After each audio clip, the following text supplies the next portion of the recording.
जितना हिंदू वो लोग हैं उतना हिंदू मैं भी हूँ। मैं इस बात के लिए एकदम निश्चिंत हूँ कि जो बात मैंने कही है उसके प्रामाणिक साक्ष्य हैं, उसके बिना मैंने कुछ भी नहीं कहा है। मैंने ट्विटर पे कम समय गुजारा है, अध्ययन में ज़्यादा गुजारा है, मैं उसी में ज़्यादा अच्छा महसूस करता हूँ। और प्रसंग इसमें ये है, फिर मुझे कहना खराब लग रहा है। मैंने क्लास में भी ये बात कही है कि कहते हुए मुझे लगता है कि जबान कट जाएगी मेरी, लेकिन अब संदर्भ है तो मैं क्या करूँ, कहना पड़ेगा। इस डिस्कशन में मैं ये बता रहा था, जो अगर आपने पूरा वीडियो देखा होगा तो आपको पता भी लग गया होगा।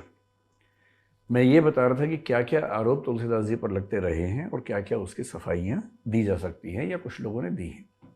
मैं आपकी तसल्ली के लिए ना वो सारे ऑथेंटिक टेक्स्ट अपने साथ लेके आ गया हूँ, ताकि मतलब पहली बात तो ये कि अगर मैंने कुछ भी कहा है, अगर मैंने मनगढ़ंत कहा है तो मैं जिम्मेदार हूँ। यदि वो टेक्स्ट में लिखा है, ग्रंथों में लिखा है, तो जिम्मेदारी मेरी नहीं बनती है। मैं इस प्रसंग में ये बता रहा हूँ कि तुलसीदास प्रगतिशील कवि थे, और प्रगतिशील इसलिए थे कि न केवल उन्होंने कुछ नई चीज़ें स्थापित की बल्कि कुछ पुरानी चीज़ों को छोड़ भी दिया। मसलन आपने पहली बात सीता माता की, तो वहीं से शुरू करते हैं, ठीक है। प्रसंग मैंने जो बताया वो ये है कि श्री पुरुषोत्तम अग्रवाल का एक लेख है जी। और मैंने उस लेख का संदर्भ दिया। पुरुषोत्तम अग्रवाल ऐसे वैसे अध्यापक नहीं है, वो मतलब 30-40 साल की उनकी रिसर्च है। जेएनयू के प्रोफेसर रहे हैं और साथ में यूपीएससी के मेंबर रहे हैं। तो यूपीएससी के मेंबर होने का मतलब है कि हम जनरली ये फॉलो करेंगे कि अगर उनकी कोई बात है तो उसको हम ठीक मान के चलेंगे। ये उनकी किताब है संस्कृति वर्चस्व प्रतिरोध, इस नाम से। इस किताब में एक लेख है शूद्र पशु नारी, अगर आप देखना चाहें तो ये भी देख लें। और इसमें से मैंने इसमें से पढ़ा था, क्योंकि मैंने संस्कृत में ना रामायण पढ़ी थी ना महाभारत पढ़ी थी, मैंने इस किताब से पढ़ा था। और इस किताब में जब मैंने पहली बार पढ़ा मैं खुद चौंक गया कि ऐसा संदर्भ कैसे है। और वो संदर्भ ये है, वाल्मीकि रामायण की बात है। ये किसी और रामायण की बात नहीं है, वाल्मीकि रामायण की ही बात है। उसके उत्तरकांड में प्रसंग आता है और प्रसंग इसमें ये है। फिर मुझे कहना खराब लग रहा है, मैंने क्लास में भी ये बात कही है कि कहते हुए मुझे लगता है कि जबान कट जाएगी मेरी, लेकिन अब संदर्भ है तो मैं क्या करूं, कहना पड़ेगा। उसमें ये लिख रहे हैं लेखक कि सीता समझती रही कि युद्ध उनकी मुक्ति के लिए हुआ है। ये पृष्ठ 66 है, अगर आप में से कोई भी देखना चाहे तो 66वें पृष्ठ पर नीचे और 67वें पृष्ठ पर थोड़ा ठीक से पढ़ेंगे तो स्पष्ट होगा। जानकारी के लिए बता दूं कि किताब राजकमल प्रकाशन से छपी हुई है। सीता समझती रही कि युद्ध उनकी मुक्ति के लिए हुआ है। राम इस खुशफहमी की कोई गुंजाइश नहीं छोड़ते। यह जो युद्ध किया, विजय प्राप्त की, यह न त्वदर्शन मया कृतः, तुम्हारे लिए नहीं किया। और उसके बाद फिर वो जिक्र करें दो संदर्भों का, एक वाल्मीकि रामायण का और एक महाभारत का। बहुत इंटरेस्टिंग बात है, महाभारत का संदर्भ है।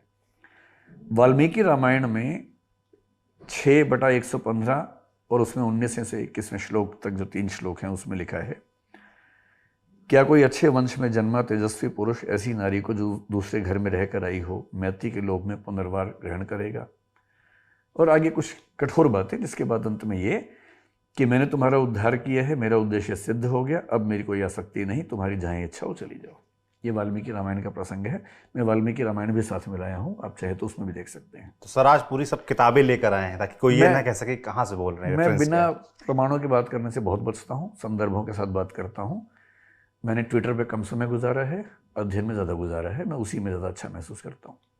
उसके एकदम बाद वो क्या कह रहे हैं, महाभारत के रामोपाख्यान में राम का कथन और भी हृदय विदारक है।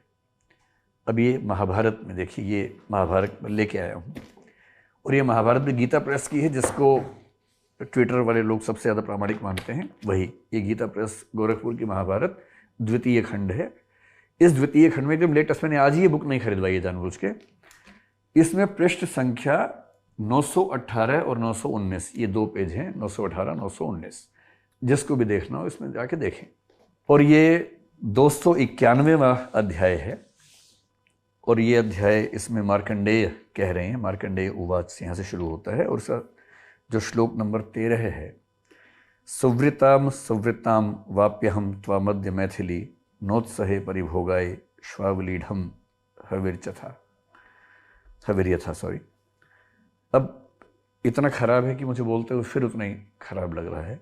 मिथिलेश नंदिनी, तुम्हारा आचार विचार शुद्ध रह गया हो अथवा अशुद्ध, अब मैं तुम्हें अपने उपयोग में नहीं ला सकता। ठीक उसी तरह जैसे वही बात की जो कुत्ते के चाटे हुए भविष्य को कोई भी ग्रहण नहीं करता। यही बात पुरुषोत्तम जी ने अपने लेख में लिखी थी, इसको कोट करते हुए। अब सवाल है कि हम क्या करें। यूपीएससी में प्रश्न ऐसे पूछे जाएंगे कि स्त्री विमर्श के परिप्रेक्ष्य में तुलसीदास का मूल्यांकन करें, दलित विमर्श के परिप्रेक्ष्य में मूल्यांकन करें। स्त्री विमर्श की बात करते ही इसको कोट किया जाता है कि ऐसा रामायण में था। और महानता क्या है तुलसीदास की? तुलसीदास जी ने रामायण के उन प्रसंगों को छोड़ दिया जो रामायण में थे और ठीक नहीं थे। सीता परित्याग, सीता के परित्याग की कहानी हर बच्चा जानता है भारत में। बहुत इंटरेस्टिंग बात है कि वो तुलसीदास की रामचरितमानस में नहीं है, वो रामायण में है, वाल्मीकि रामायण में है और उत्तर रामचरित में है, लेकिन रामचरितमानस में नहीं है। इससे तुलसीदास इस मामले में प्रगतिशील साबित होते हैं। और ये कथन महाभारत का कथन है जिसमें इस संबंध का जिक्र किया गया है। और मेरे इस वीडियो के क्लिप में आपने देखा भी होगा, मैंने जिक्र किया है कि शायद पुरुषोत्तम अग्रवाल जी ने किसी पुस्तक में इसका कोटेशन दिए है। वही पुस्तक आपके सामने मैं लेके आया हूँ, आपको संदर्भ देखना हो तो देख सकते हैं। ये एक डिबेट हुई, मेरे ख्याल से पहली डिबेट आप इसी की बात करना चाह रहे थे, है ना?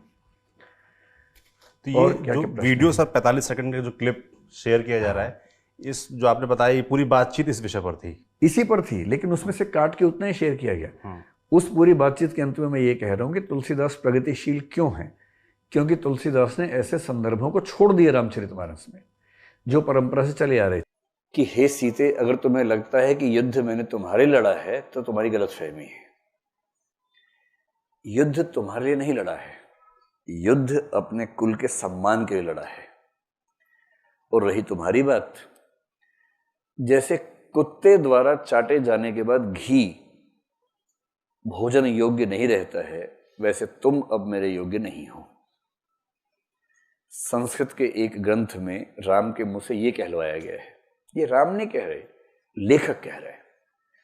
लेखक लोग अपने मन की बातें चरित्रों के मुंह से कहलवाते हैं और छवि बनती है चरित्र की, छवि बिगड़ती है उसकी। तुलसीदास जी एकदम चुपचाप गोल कर गए इस पूरे मामले को। उनको पता था कि ये सब नहीं चलेगा, फेमिनिज्म पैदा होने वाला 3-4 साल बाद, और उस समय की महिलाएं बैंड बजा देंगी। हालांकि फिर भी ऐसी बातें महिलाओं के लिए कह गए हैं कि बैंड बजाने के लिए पर्याप्त कारण है। राम अच्छे बुरे का प्रसंग नहीं है, एक ही राम है। उन पर वाल्मीकि भी लिखते हैं, उन पर 9वीं शताब्दी में आके भवभूति लिखते हैं उत्तर रामचरित में, वो भी लेके आए। ये उत्तर रामचरित भी लेके आ गया हूँ आपके लिए जानबूझकर, ठीक है।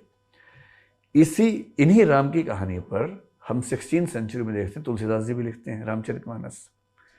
इन्हीं पर कृतिवास रामायण बांग्ला में लिखी गई है। इन्हीं राम की कहानी पर निराला राम की शक्ति पूजा लिखते हैं 1936 में। इन्हीं राम की कहानी पर साकेत मैथिली गुप्त ने लिखा है, वो भी राम है। जब वो राम तुम्हें यह देश ना भूले, धाम धरा धन जाए भले ही, यह अपना उद्देश्य ना भूले, जब वो इस तरह की बात करते हैं तो वो भी राम के बारे में बातचीत है। ये सारी राम की कथाएं बदलती जाती हैं।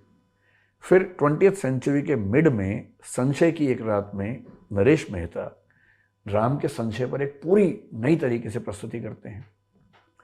अब सवाल है कि अगर हिंदी साहित्य में और हिंदी से पहले के साहित्य में भी राम की कथाओं में इतने वेरिएशंस आ रहे हैं और हमसे प्रश्न यूपीएससी में पूछा जाए कि राम को लेकर नई समीक्षा क्या बोलती है, समकालीन समीक्षाएं क्या कहती हैं, तो उसका जवाब क्या दें?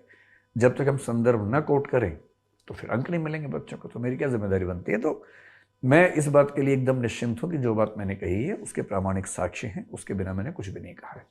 और ये मेरा भक्ति भाव नहीं है। मैं जब क्लास में होता हूँ तो मैं भक्ति भाव से क्लास नहीं लेता हूँ। क्लास लेता हूँ इस उद्देश्य से कि विद्यार्थी को क्या पता होना चाहिए, क्या उसको परीक्षा में लिखना है, न कि इस भाव से कि मेरे व्यक्तिगत विचार क्या हैं, मेरी व्यक्तिगत आस्थाएं क्या हैं। एक बड़ी इंटरेस्टिंग बात बताता हूँ आपको। जब से पिछले 8-10 दिन से सब चल रहा है, शायद 1-2 दिन में ज़्यादा बढ़ गया है जी, तो हम थोड़ा अभ्यस्त हैं इन चीज़ों के, क्योंकि पहले कभी अभ्यास किया नहीं है, आदत रही नहीं है। लेकिन इसका ये परिणाम हुआ कि हमारे घर में पहली बार लोग भयभीत हुए। मेरे घर के छोटे बच्चे भयभीत हुए और घर के छोटे बच्चों ने कहा कि अब घर से बाहर मत जाना, खतरा है। आस पड़ोस के लोगों ने कहा कि बाहर मत निकलना, खतरा है। ये मैंने पहली बार अपने जीवन में देखा है, पहली बार। और 1-2 चीज़ें और जो मैं बताऊंगा नहीं, अभी वीडियो के बाद बताऊंगा क्या हुआ। लेकिन ठीक है, किसी के साथ भी एक अच्छे लोकतंत्र में ऐसा बर्ताव ठीक नहीं है। अध्ययन होना चाहिए, तथ्य देखने चाहिए, विरोध होना चाहिए, संवैधानिक मर्यादाओं के बीच में होना चाहिए। अगर मैं गलत हूँ, किसने एफआईआर भी कर दी है, मुझे पता लगा कि कहीं उत्तर प्रदेश में एफआईआर हो गई है जी। वो शायद पुलिस वाले भी आने वाले होंगे घर पे, जब मैं पहुँचूंगा तो शायद होंगे घर पे। तो ठीक है, अगर मैंने कुछ गलत किया उस पर एफआईआर करें, गलत है तो गिरफ्तार करें, केस चलाएं मेरे ऊपर, सुप्रीम कोर्ट, हाई कोर्ट, जहाँ केस चलेगा चलेगा। कानून का शासन है ना, और कानून के शासन के तहत मैं भी आता हूँ, सब आते हैं, इसमें क्या परेशानी है। लेकिन अफवाहें फैलाना बिना तथ्यों के गलत चीज़ है, किसी के बारे में भी हो।